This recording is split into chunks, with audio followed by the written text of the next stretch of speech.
If you care about your privacy, your VPN should be private internet access. The only VPN to prove multiple times in court they don't log your activity. A VPN hides your IP address online, preventing your ISP and big tech companies from tracking what you do.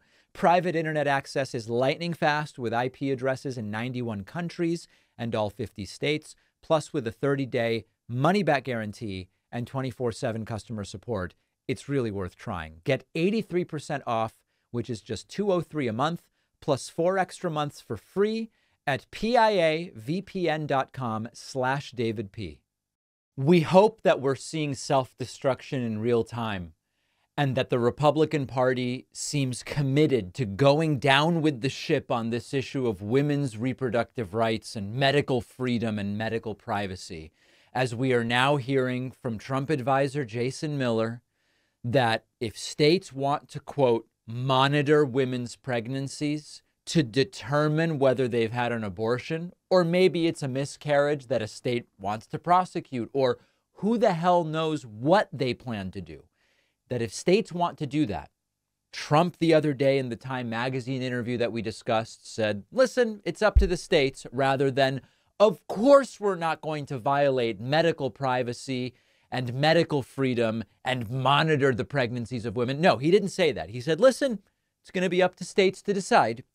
Jason Miller, Trump's borderline evil henchman, says that it is something that states will have to figure out. We're not going to push nor pull states, he says, and understand that all of this is code for if states are going to do it, we're kind of going to get out of the way.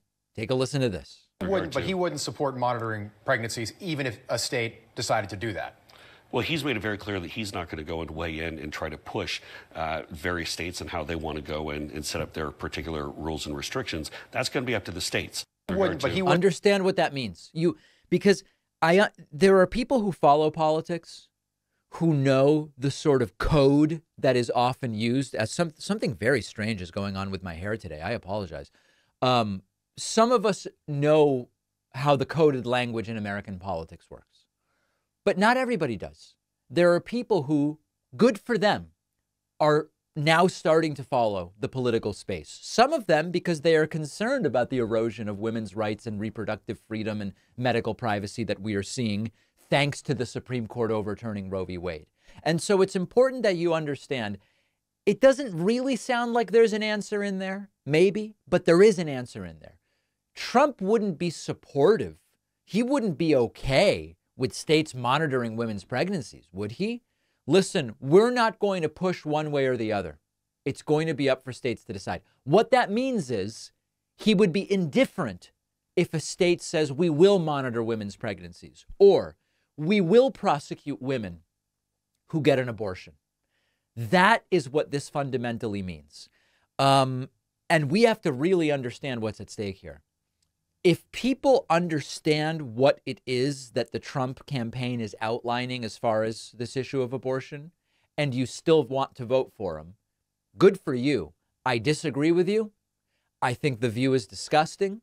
I would argue with you endlessly that you are wrong. But if you understand what it is that he's saying and you're okay with it, at least you're voting in concert with what it is that he's proposing. But this kind of shielded and coded language that's been used, this is what everybody wanted. It's now up to the states. Oh, yeah, but you don't support like jailing women who get an abortion, do you? I'm not taking a position. States now get to decide, which is what everybody wanted all along. That is saying that as president, I will stand aside if states want to imprison women for getting abortions. I will stand aside if states decide we're going to monitor. What does that even mean? Every ultrasound, you get a report and it gets sent to the governor? What? What are we talking? I'm going to stand aside if states want to monitor the pregnancies of women. That's what's at stake here.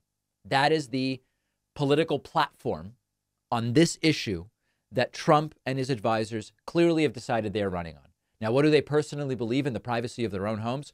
With Jason Miller, I have no idea. I believe Trump's clearly pro-choice. He was openly pro-choice until he was 68 years old. He supposedly met a kid whose mom thought about getting an abortion and liked the kid and then said, oh, my goodness, I'm against abortion. I don't believe that. Do you believe that? But it doesn't matter what Trump personally believes. In order to try to seize power again, in order to try to curry favor with whoever he thinks is convincible, this is the approach that he is taking. It is sick and it is disgusting. And understand that that's what you're voting for in November, or that this is who you're helping in November.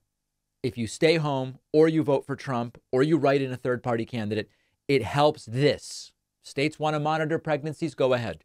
States want to prosecute and jail women for getting an abortion, go ahead. That's what you're helping come to power in November. If you choose to vote for Trump or to write in Cornel West or to stay home. I want to prevent that. That's my view. Fox News is in trouble. As we told you earlier this week, Hunter Biden is imminently going to drop a bomb of a lawsuit, massive dumps of legal action, one might say, onto Fox News for the hundreds of stories that Fox News has done over the last few years, based in part on partially a now indicted supposed whistleblower and bogus conspiracy theories and all of it. So we learned earlier this week, Hunter Biden's going to sue Fox News and it could get very ugly. Now, what has Fox News done? Well, they have very quietly deleted Hunter Biden's mock trial special. This is, I actually can't believe Fox did this. Fox News made a special that looks like the trial of Hunter Biden, but there, of course, is no such trial. There are people who thought it was the real trial. It's absolutely stunning what's going on here. And Fox has deleted this 6-part mock trial miniseries, which Hunter Biden's attorneys have already signaled. This is one of the reasons that we are suing. It's a form of revenge porn. It violates revenge porn laws. So the lawsuit is forthcoming. And now Fox News is starting to take what they believe to be protective action. Fox News putting out a statement. This program was produced in and has been available since 2022. We are reviewing the concerns that have just been raised and out of an abundance of caution in the interim have taken it down. That's according to a Fox News spokesperson about the Hunter Biden series. So you don't have to believe that Hunter Biden is a great person. You don't have to believe that Hunter Biden is the most qualified person in the world to sit on the boards of corporations. Or what you can say, hey, you know what? Here's a guy out of 8 billion people. And some of the things this guy has done, I don't necessarily like, or I don't understand, or I would have done them differently, or whatever. You can believe all that and still understand that what Fox News and others have done over the last several years may well be defamatory, even considering the relatively public nature of Hunter Biden. Remember that there are more hurdles. There's a bigger hill to climb. You have to overcome more to prove defamation legally against the public person. Now, Hunter Biden is not Joe Biden. And to a degree, Hunter Biden became a public person because of the right-wing conspiracy theories. Now, listen, if you're the son of a vice president, now son of a president, you are a public person to a degree. But, I mean, take someone like, for example, Tiffany Trump. Tiffany Trump, some of you are probably like, who's that? I don't even know who that is. Trump has a daughter named Tiffany. I don't know how well she gets along with her dad. She's not very much in the public eye.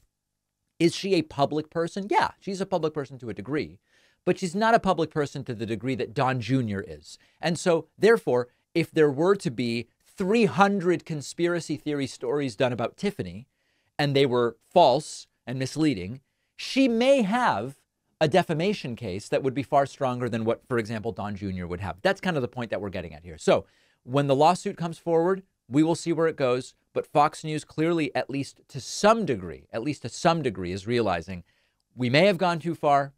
It may be time to start taking some protective action. So I look forward to seeing the content of the lawsuit. We will see where it goes. Let's take a very quick break.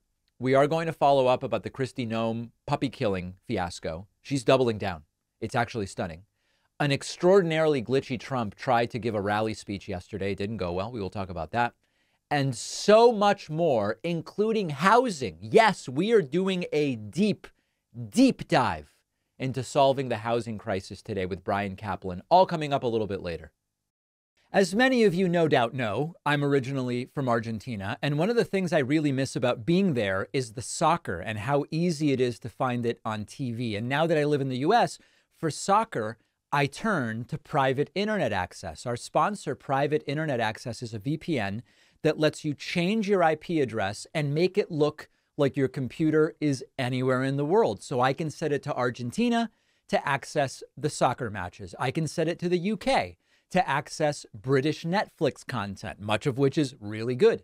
A VPN is useful for many things like preventing your browsing history from being leaked online, but downloading and streaming large files like TV shows and movies is one area where private internet access really shines. Many VPNs are just too slow for streaming, the buffering, the disconnects. It's a nightmare.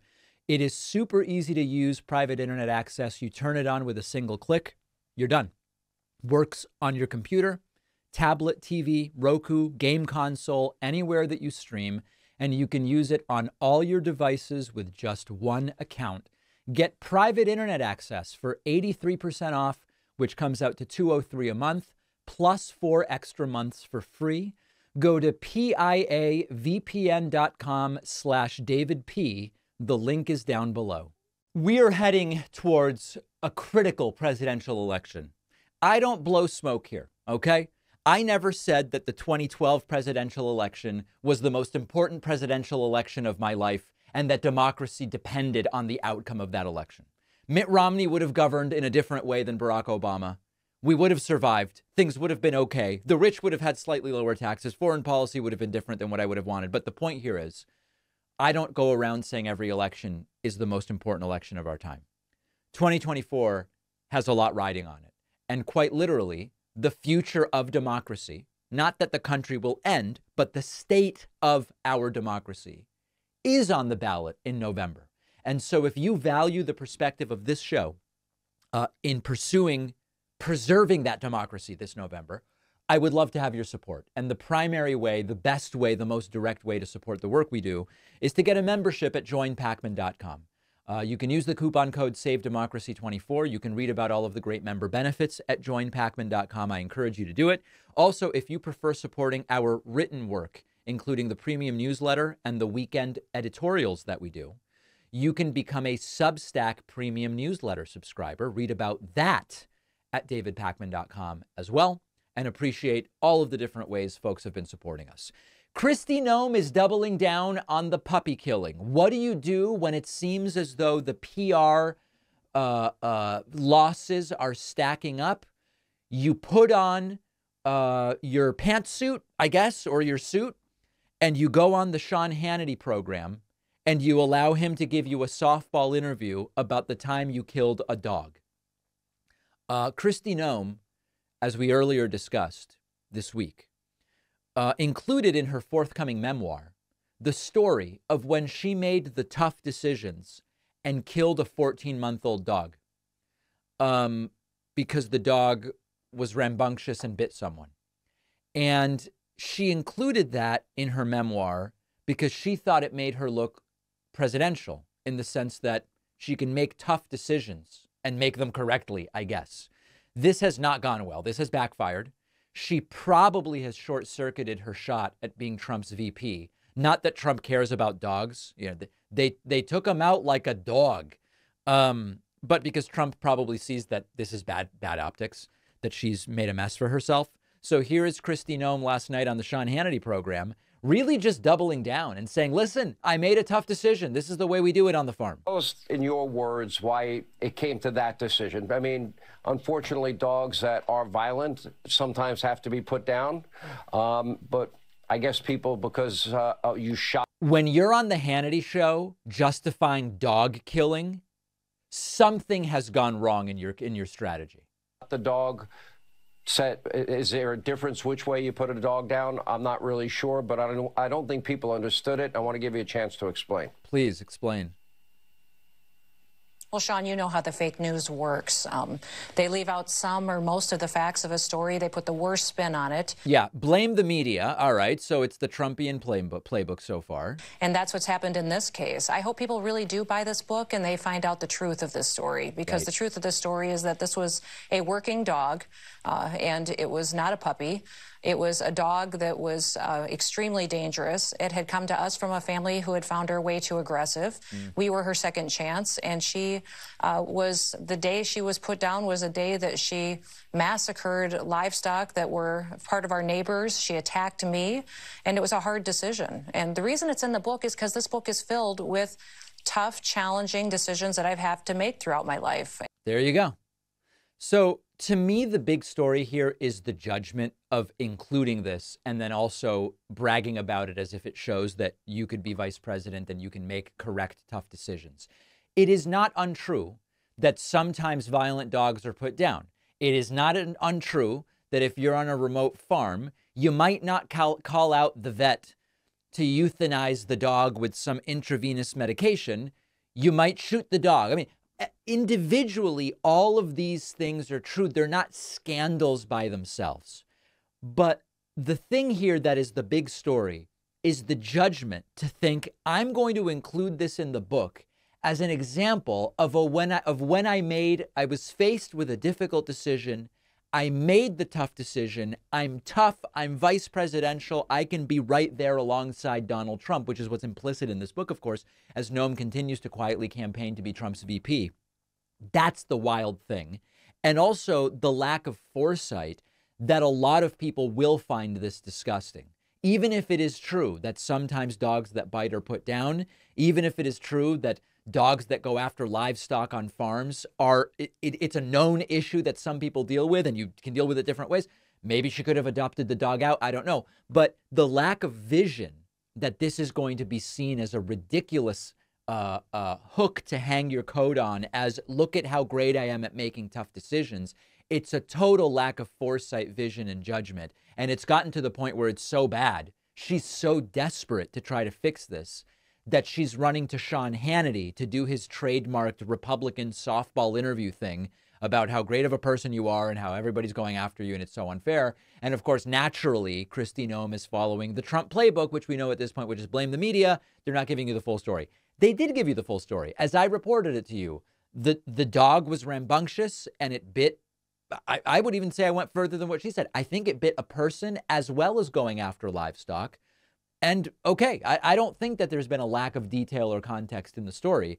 The big failure here is Kristi Noem's failure to realize that this doesn't really bolster your credentials of being a decision maker that can be put in difficult situations and make the right choices. It's actually the completely boneheaded decision to include a dog killing story in your novel. That's a Freudian slip.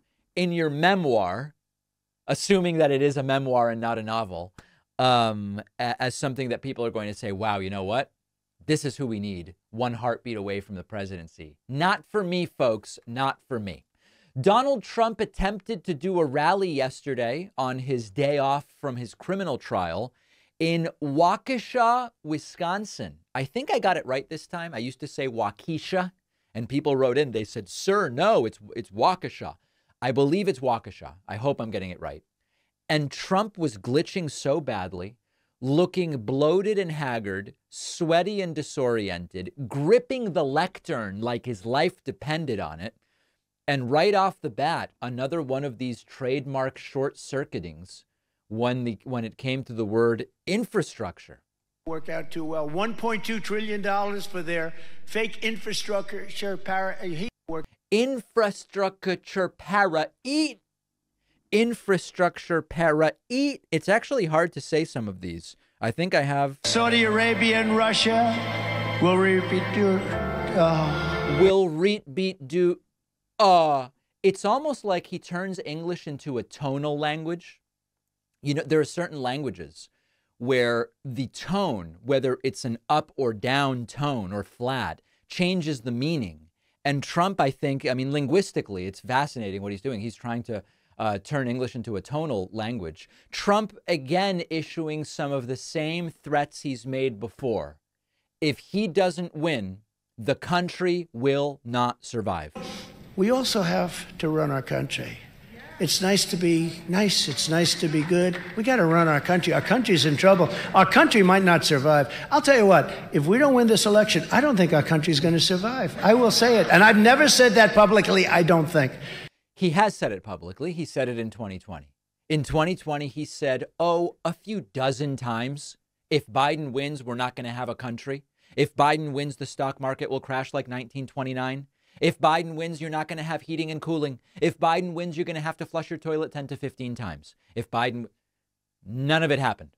I'm flushing 6 times, not 10 to 15. So he was very much wrong. He makes these threats every single time. And he's threatening you.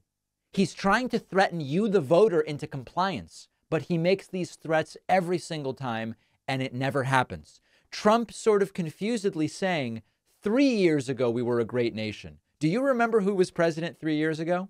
It wasn't Trump. But we are not going to allow this horror to continue. 3 years ago, we were a great nation, and we will soon be a great nation again. Joe Biden was president 3 years ago. Now, Trump can't say 4 years ago because 4 years ago, we were in the throes of Trump's mishandling of the COVID pandemic. So you can't say 4 years ago. 3 years ago, Biden was president. I guess things were pretty good 3 years ago. And if you want to go back to that, or I guess stick with it, you would stick with Joe Biden. Trump, again glitching and confused, says that GOP growth is plunging. I guess he means GDP. Economy is crashing with the GOP growth plunging by more than 50%. GOP growth has decreased dramatically. I guess he means GDP, which, by the way, is very much not plunging. It's not plunging. Trump pulling out this now new favorite line. All of my friends say I'm totally innocent and that there's no crimes here. Over the last period of time, you know, it's funny, I wouldn't have said that. Right. But then something happened that was really horrible. Horrible. I got indicted. I'm a president of the United States. I did everything right and they indicted me. Right. And I got indicted. Now think of it, for nothing. In fact, if you read Andrew McCarthy, Jonathan Turley, the great Mark Levin, you read Greg Jarrett today, he did an incredible piece. You read any of these, Alan Dershowitz, they all said, and these are not fans of mine necessarily, they're not. They all said, there's no crime, you didn't do anything wrong. All my friends are saying I'm completely innocent. What else do you need?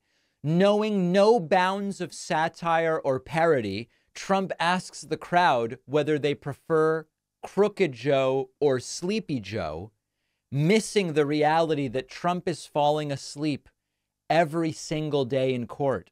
His lawyers are trying anything they can think of to keep him awake, and he's still laughing about Sleepy Joe. The nicknames are good. What do you like better, Crooked Joe or Sleepy Joe? They're both accurate.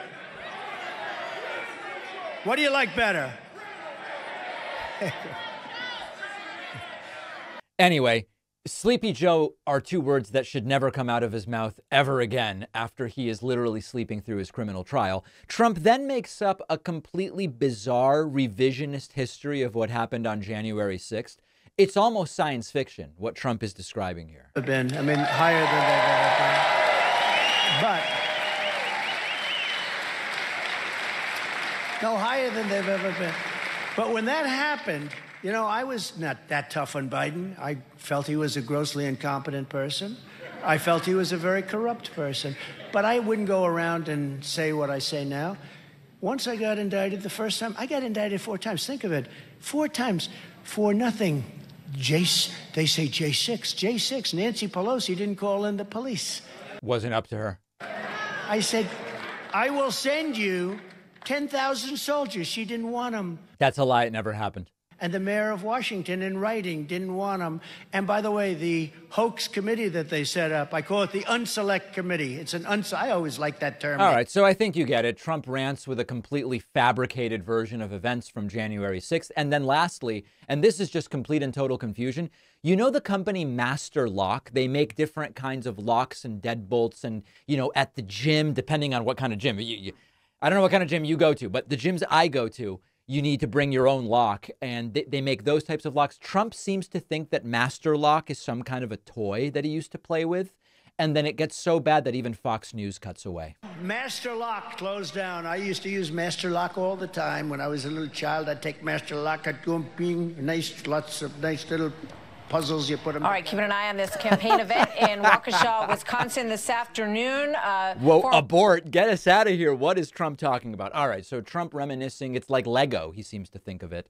A very, very strange rally.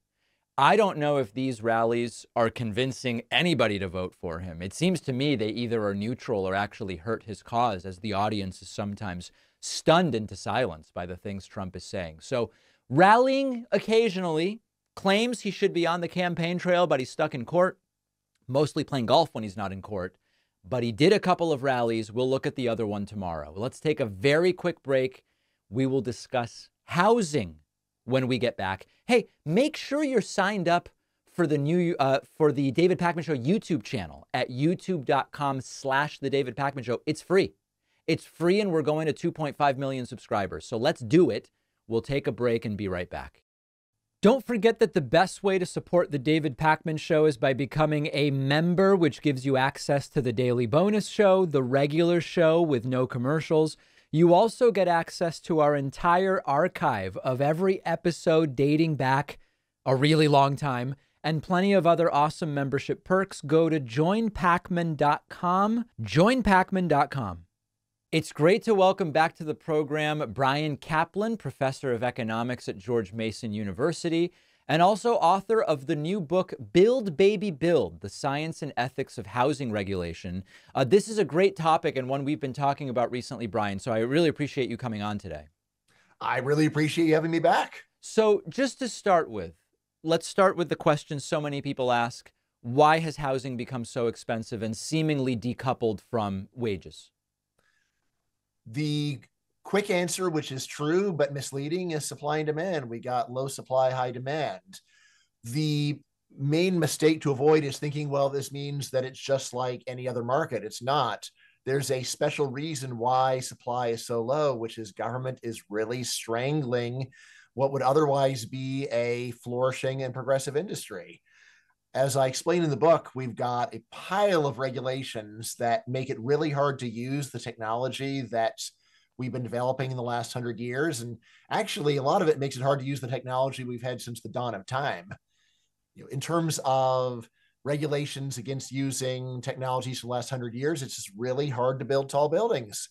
Not physically hard. That's been done for over a century. What's hard is getting all the permissions, all the paperwork.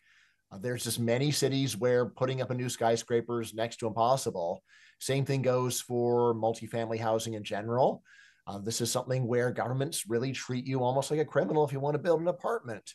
Most of the U.S., something like 80% of residential land is set aside only for single-family homes. Right. And that's where the craziest thing, though, is that with single-family homes, it's very normal now for government to say that you've got to have a pile of land for every home, like an acre. Sometimes more than an acre. It's like, this would have never occurred to people in earlier times. Wait, we can't put 4 homes on an acre. Why not? And the answer is regulators say, well, we just don't think that's the right kind of neighborhood to have. We don't want to have one where people can see their neighbors. So you can't do it. And that means we wind up wasting most of our land thanks to the draconian policies of the government. And the result is that we have very low housing supply.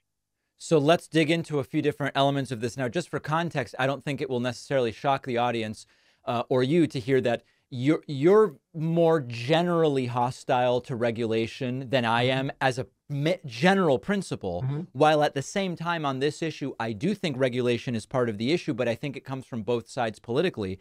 There's also a moral aspect, which is that for much of the so-called American conservative movement, the single-family home is more than just a housing unit, but it relates to cultural issues, social issues. There are other reasons why the single family home and the regulations around it have been supported by some on the right. But let me zoom out a bit and then give you an opportunity to kind of weigh back in.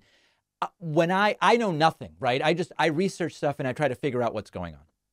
I found 8 or 10 different areas that I think would be relevant to look at when it comes to fixing housing. Building more housing is part of it. I think tax incentives for affordable housing development in some places is part of it. Streamlining the regulatory elements is part of it. Prefab and modular housing, so like the technology element, I think would be important. maybe land value taxation for empty lots, so to speak, in some places. Maybe rent control policy would be part of it. Zoning laws.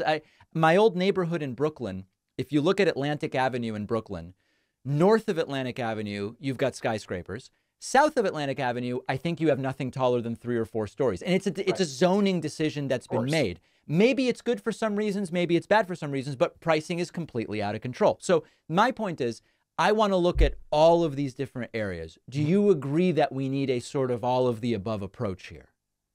No, not all of the above. So the rent control one is, I think, terrible.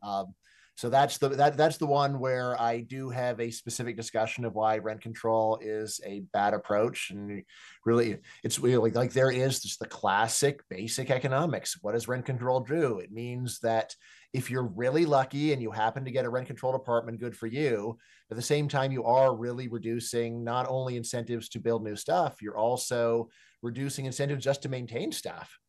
There is this famous line from economist Assar Lindbeck where he roughly says that rent control is the best way to destroy a city after bombing it. And to be clear, just as a note, I don't see rent control as a long-term solution. I see it as, in certain cases, like I would call it 5% of the 100%. In some targeted situations, you can provide immediate relief while you do other things. Yeah, I mean, I would just say that once you put that in place, your odds of getting rid of it, it's just really hard. Okay. And just messing things up. So again, that's the one that I would vehemently be against, and I think almost all economists just think that's a bad idea. Okay. It's one. I mean, like I would just say it's like at the level of blood of leaching or something like that, where there's a problem and then this is something, let's do it, but it is going and just creating a bunch of other problems without really addressing the key point. Again, of course, every now and then someone gets lucky with rent control, but it's just it is bad news. Going through your other list, a bunch of those, I would say, I would just put them all under the package, all under the heading of regulation. The one on regulation of prefab homes. This is one where I'm very sympathetic. I'm just not convinced that it's actually a quantitatively important issue. I mean, I have found like there's one notable economist, I always forget his name, who has a whole paper saying this is a huge issue, but I can't find anyone else that backs up a story. And I'm just like, I don't know, like, how come nobody else seems to even be paying attention to you? It may be that the guy's right. And he does have a couple of regulations on like how government is making the industry, it's just making it harder than the industry, but his story about the magnitude of the gains compared to the details of what regulations there actually are make me doubt that it's a big deal. But like any case like that, where someone says, hey, there's some regulations that are dumb and they're preventing big gains. And like, okay, you're right, they're dumb. I don't know if they're preventing big gains, but sure, hell, why not? Let's do it and just see what happens. So like, I'm all for that. Well, can you quantify then on average, deregulation, right? I mean, which can sound scary. Sometimes we need regulation. Okay, but the sorts of things you're pointing to, what sort of effect could they have on home prices? Right. So this is the main question that economists have been focused on. So I'd say this is the one where I've got the best answer. The kind of regulations that I'm talking about, basically whether or not you're allowed to build at all or whether you're allowed to build certain kinds of stuff, like skyscrapers, multifamily. So a usual estimate is that has roughly doubled the average price of housing in the US for the entire country. It's done a lot more in some places than others. So that's an average for the whole country. That's including, say, San Francisco, where maybe regulation has multiplied the cost of housing by a factor of 10. It's not even crazy to think that, versus some other areas in rural places where maybe it's barely changed it at all. But that rough average of, if we just got rid of the regulations I'm talking about, then in the long run, prices will fall by about half. I think that's very fair. So normally this research doesn't consider things like, how much is regulation just raising construction costs per se? So, normally what the research is doing is it's saying, all right, look, what is the value of land where you don't have permission to build stuff on it? And that's usually real low for obvious reasons. You could go and play a game of volleyball on this land where you can't build stuff. Great. That sounds wonderful. What will you pay for that? Not much. And then you go and combine this value of land where you don't have permission to build with just a standard manual from the estimate from the construction cost, estimate from the construction cost manual. which does include some regulations, of course. And then you go and compare those two costs, the official construction costs with the raw land price without the paperwork to build attached, and compare that to market price. And that's normally how economists measure the effect of regulation. Obviously, that does ignore things like, well, what if government is doing things that raise the cost of construction directly? So that's why I'd say that my estimate is actually pretty conservative. Now, there are some, maybe every homeowner, I don't know, 90% of homeowners who might say, wait a second, hold on. If you do this and all of a sudden the price per square foot declines by 50%, I'm now underwater on my home. Is there a natural incentive for every existing homeowner to be against what you're proposing? Yeah, I'd say that it's just much more complicated. First thing is, no sane person would think the price would fall by 50% in a week or a year or 5 years even. We are just so behind in construction, it would take 10, 20 years to get back to where we ought to be, maybe 30 years for God's sake, because it's just, the regulation's so crazy. If just starting today, you could go and start knocking down historic homes in San Francisco and building skyscrapers. I think skyscrapers construction would start pretty quickly, but there just aren't enough firms that know how to do it to go and actually build all the skyscrapers that it would take to get housing prices down in, even a few years. You'd have to be moving almost basically like every firm that builds skyscrapers in Dubai would need to be moving to San Francisco to do it. So it's going to take a while, which honestly does actually alleviate what I consider more serious worry, which is just that there could be major mortgage crisis problems like there were in 2008 if prices fell 50% overnight. Stretched out over decades, I think the financial system can totally handle it.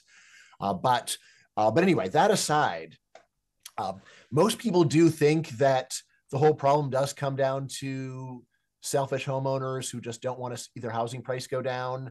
What I say there is two things. First of all, we've got a lot of public opinion evidence saying that it's not just homeowners that are pro-regulation. Almost all humans are pro-regulation, whether they're owners or tenants. Right? And what's going on? Honestly, I think that the right story is basically the same one for almost all government policies, which is that policies exist because most people think they're good for society. My first book is called The Myth of the Rational Voter. One of the best known facts about public opinion is that it has almost nothing to do with objective self-interest and almost everything to do with philosophy. Usually it's half-baked philosophy, poorly thought out philosophy, often with piles of misconceptions thrown in.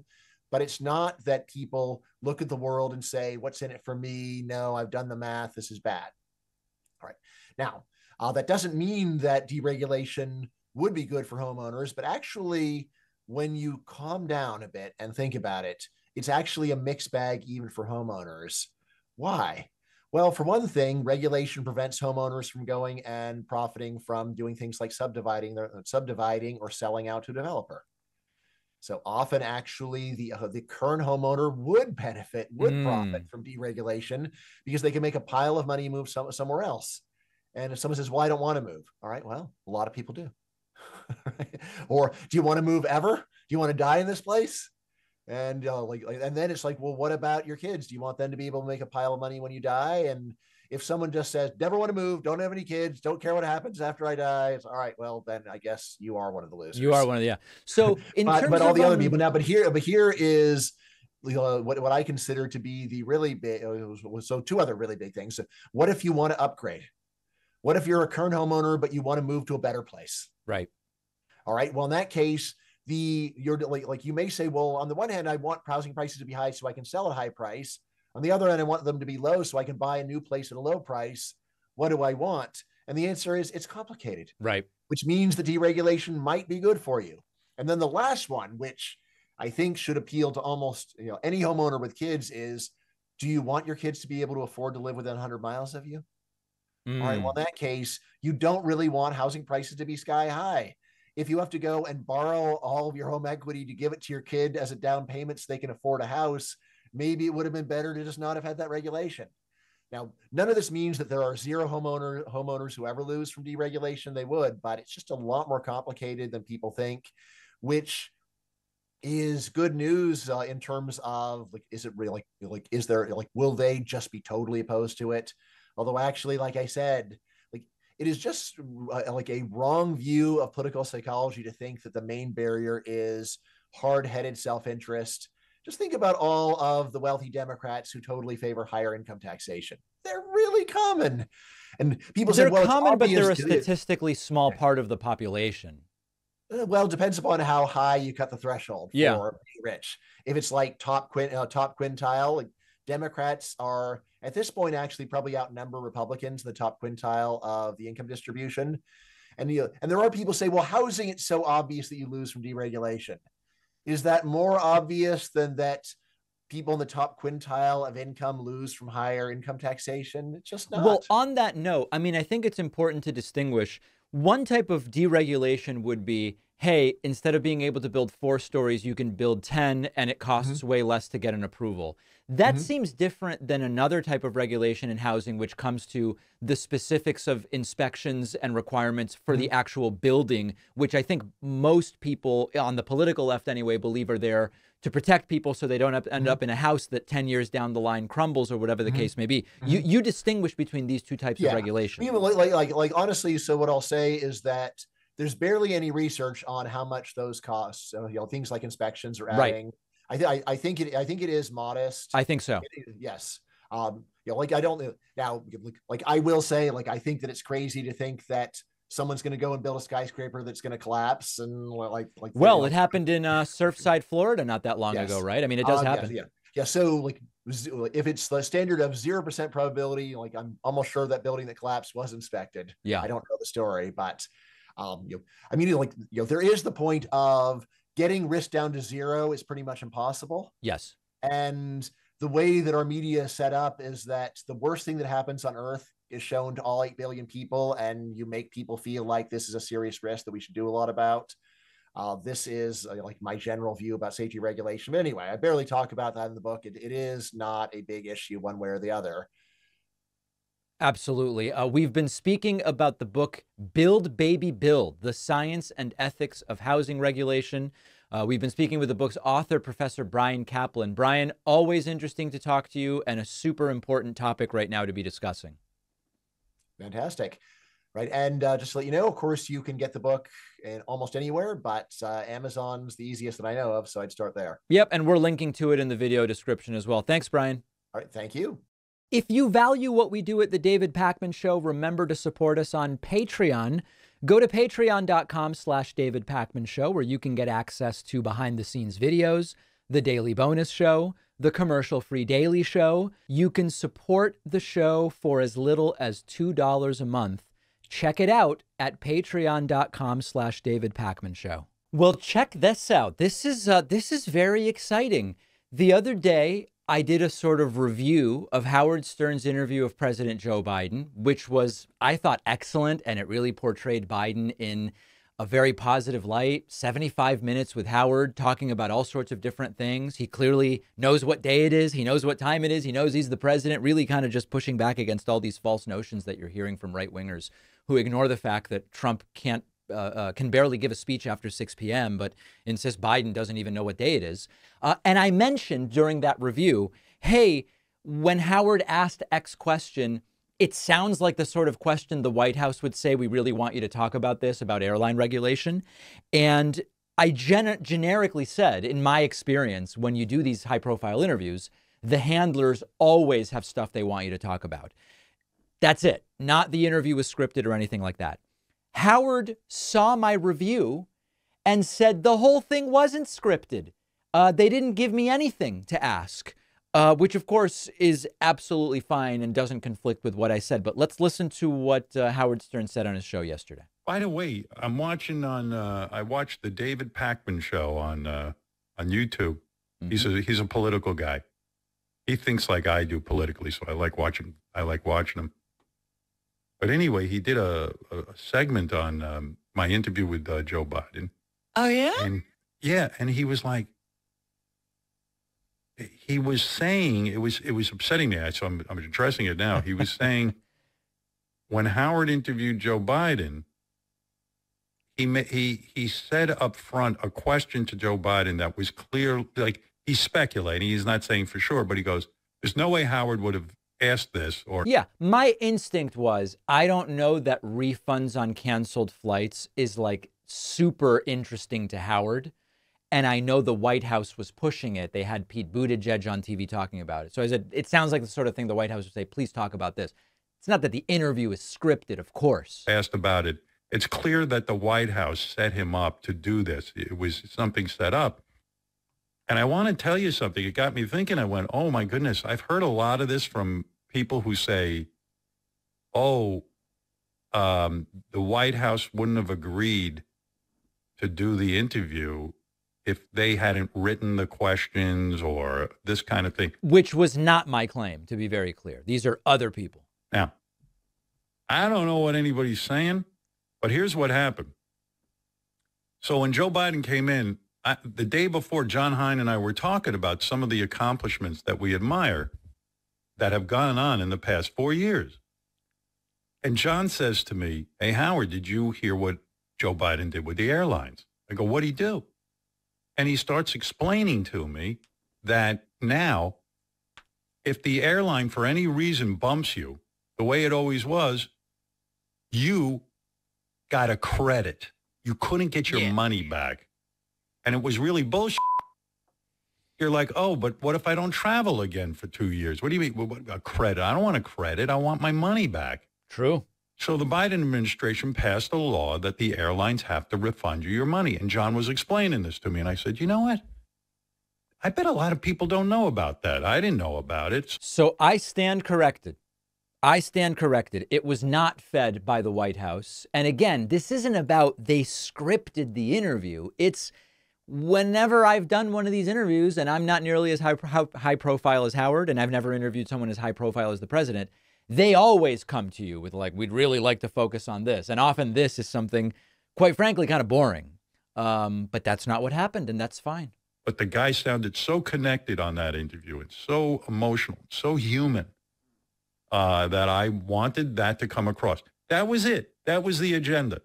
That's the only prearranged sort of conversation I had with the White House. Yeah, if they were scripting the questions, wouldn't that have been a lot different? And of course, this is now going beyond. Scripting questions is very different than when I get the little notes, hey, the publicist wants you to ask about X. Oh, yeah. But as far as this statement about the airline, because David Pakman, who I'm a fan of, said, gee, that doesn't sound like something that's obviously the White House feeding him this information. I go, well, cut the conspiracy theory. No conspiracy, just my... And hey, here's the deal. I don't have the clout that Howard has.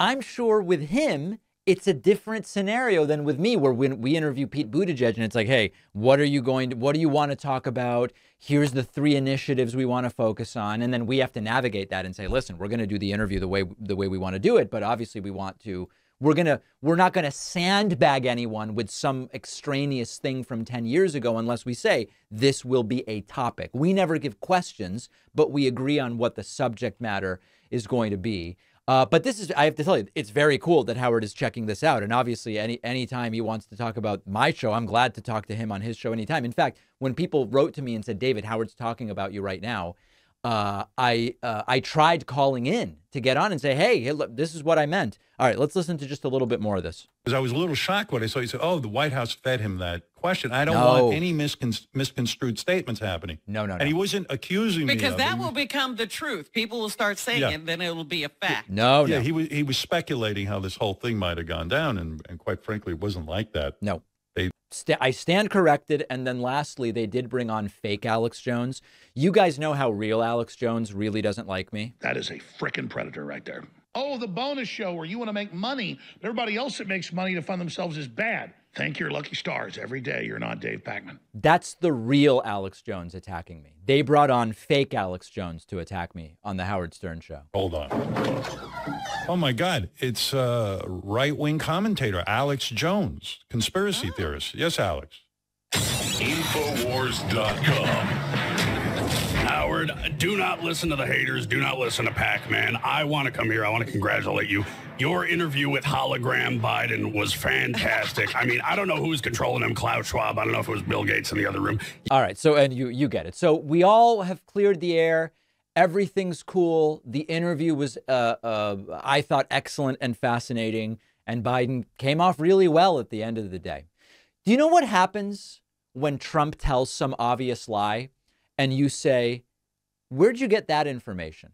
Well, it doesn't often take place because Trump often is ranting with no pushback in front of microphones or in front of a rally crowd. Well, Trump did an interview the other day with a local Fox station, and he made this completely ridiculous claim that Venezuela is exporting crime to the United States.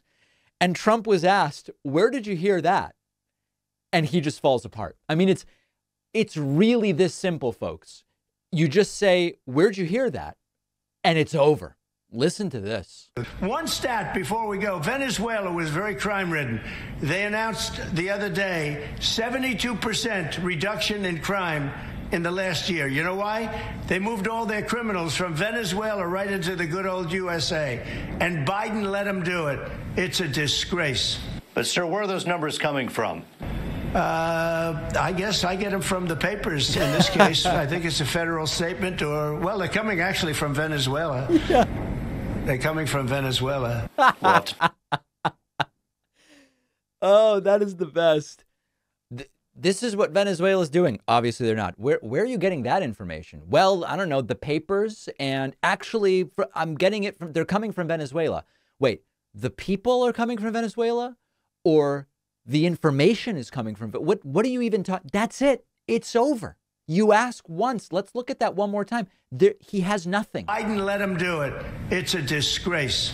But, sir, where are those numbers coming from? I guess I get them from the papers. In this case, I think it's a federal statement or, well, they're coming actually from Venezuela. They're coming from Venezuela. That is the best. That is just and Trump famously reads. He's just such a big, he's reading all of these things from Venezuela all the time. The newspapers he's reading books, statements from the Venezuelan government, which, by the way, now you trust the Venezuelan government? The same Venezuelan government that he spent 4 years saying you can't believe a word they say. Now he believes the same Venezuelan government about what they are supposedly doing. It's whacked. Just do this every time. Where are you getting that information? Where are you getting that information? He has no answer. A sweaty and shaking Mike Pillow spoke yesterday at the Trump rally in Waukesha, Wisconsin, and it's completely whacked. Completely and totally whacked. Sweating profusely, here is Pillow saying that he gets his energy from God and from watching Donald Trump. This guy is really not doing well. This has been a battle of biblical proportions between good and evil. And one of the things that's going on is that you have this bucket of common sense that is our real president, Donald Trump. Massive dumps of common sense in the bucket. Right? And people are pouring in from both sides as he gets attacked viciously, something that's an anomaly in history. It's being watched from around the world. Right. And as they attack him, he's able to get the word out that, hey, I'm standing firm. He's the most courageous person I've ever met in my life, by the way. Ever. I mean, you know, people ask me where I get my energy. I get it from God, but I also get it. He's a perfect example of what courage should be, and I watch that every day. So listen, I see the shaking. I'm not going to make any medical speculations or speculations about drug use. We know that Mike Pillow has a long history, quite a history with substance abuse. I'm not making any speculations. All I know is he's sweating profusely. He's shaking.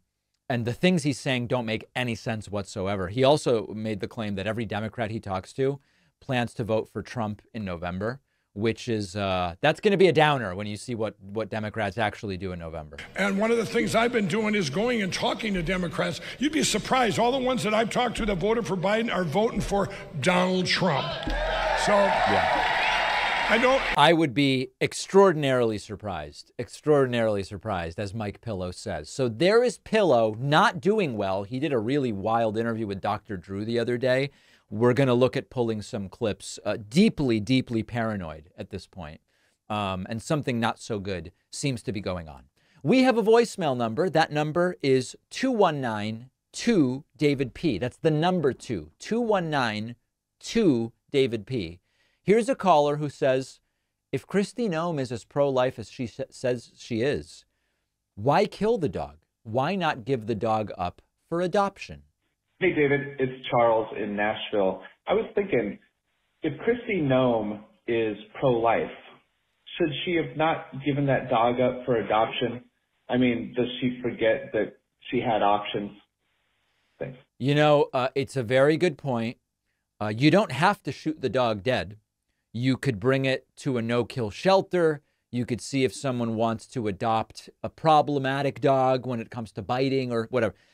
As I've said before, the biggest problem is not any one detail about she shot the dog or the dog was already on its second home and it was violent. Or it's not about any one thing. It's the poor judgment that this is a story that makes you look like you're thinking clearly, and that this makes you look presidential and like you can make correct, tough decisions. It doesn't. It makes you seem like a very strange person to say this is the vignette of my life that I'm going to include in my book to make myself look good. On the bonus show today, Arizona lawmakers have voted to undo a near total abortion ban from 1864. And the governor, Katie Hobbs, is expected to sign it. This is good. 26 Republican attorneys general have sued to block a Biden rule that requires background checks when you're buying a gun at a gun show. They don't like it. They say no background checks at gun shows. And Marjorie Taylor Greene is planning a vote next week to try to remove Speaker MAGA Mike Johnson. Democrats have already said they will join Republicans in not ousting MAGA Mike Johnson. I guess the idea is we're so close to the end of the term. We need to get some things done. We can't have the House in chaos again. We have some responsibility to the American people who voted us here and are paying our salaries, that Democrats are saying, listen, enough is enough with this nonsense. So let's discuss all of those stories and more when producer Pat joins me on the bonus show. Sign up at joinpakman.com. Remember that if you want to support the audiovisual content that we do, the website memberships are the way to do it. If you want to support the written content that we do, we now are doing an op-ed, I guess that's the right term, an opinion piece every weekend written in the Substack Premium newsletter. So just Google David Pakman Substack. You can support us there as well. And remember that you can get my latest children's book. And honestly, adults should read this too. A lot of adults don't understand why should I vote? Hopefully the book is written in simple enough language for our adult audience as well. Think like a voter. You can get it at davidpakman.com/book. Donate a few hundred to your local library if you so please. All right, we'll see you on the bonus show. I'll be back tomorrow with the Friday show.